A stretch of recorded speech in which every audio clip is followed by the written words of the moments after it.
వనపర్తి జిల్లా ఆత్మకూరు మండలం రేచింతల గ్రామంలో ఎన్నికల ప్రచారం నిర్వహించారు. మంత్రి వాకిటి శ్రీహరి బలపరిచిన అభ్యర్థి బి ప్రశాంత్ కిరణ్ బ్యాట్ గుర్తుపై ఓటు వేయాలని కోరారు. ఇక బీఆర్ఎస్ పార్టీ నాయకులు గతంలో పదవులకే పరిమితమయ్యారు. కాంగ్రెస్ ప్రభుత్వం అధికారంలోకి వచ్చి 2 సంవత్సరాలలో ఎలక్షన్లో ఇచ్చిన ప్రతి హామీని నెరవేరుస్తూనే ఉన్నామని అన్నారు. గతంలో కేసీఆర్ అబద్ధాలకి పరిమితమయ్యారు తప్ప అభివృద్ధి చేసింది ఎక్కడా లేదని అన్నారు.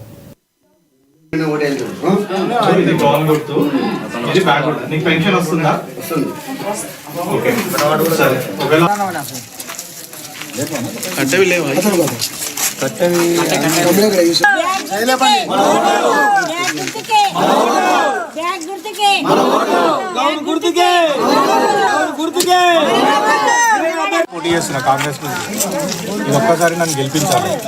నేను ఎందుకంటే చదువుకున్నాను, సో కొద్దిగా ఊరిని బాగుపడుతుంది అంటే ఇంకా వాళ్ళకి చెప్పింటావు కానీ నేను కూడా చెప్పాలి కదా. కంపల్సరీగా చేయాలి. సరే బా సరే. కాంగ్రెస్ బలపరిచిన అభ్యర్థిగా బి ప్రశాంత్ కిరణ్ తను నిల్చుంది. సో మేము ఒకవేళ సర్పంచ్ ఎలక్షన్లో విన్ అవుతే మేము చేస్తామని ఇచ్చిన హామీలు, మొదటిగా గుడి గోపురం and development, second one road development. Road ఏదైతే ఉందో మా ఊరికి ఏదైతే ఎంట్రన్స్ ఉందో ఆ ఎంట్రన్స్లో ఉన్న రోడ్ని ఎక్స్టెన్షన్ చేయాలి అని ఒక ప్లాన్ వేసుకొని ఉన్నాం. దాని తర్వాత ఇంకొకటి ఏంటంటే ఏదైతే సర్పంచ్కి శాలరీ వస్తుందో మంత్లీ, సో ఆ శాలరీని అంతా మేము వాడుకోకుండా అదే శాలరీని మేము ఊరి మీదకి ప్రజలకు పెద్దవాళ్ళకి ఎవరికైనా ఉంటే వాళ్ళకి మెడికల్ క్యాంప్స్ లాగా ఎవ్రీ 6 monthsకి మేము ఒకసారి కండక్ట్ చేయిస్తాము.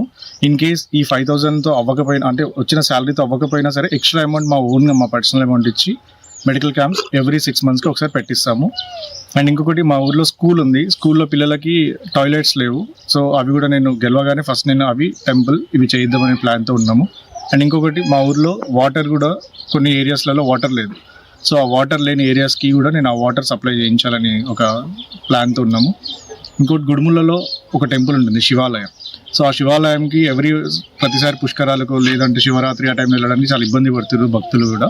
సో వాళ్ళ కోసం నేను అక్కడి వరకు రోడ్ ఎక్స్టెన్షన్ చేయించి వాళ్ళకి ఆ రోడ్ వేయించాలన్న ఒక ఆలోచనతో ముందుకు వస్తున్నాం.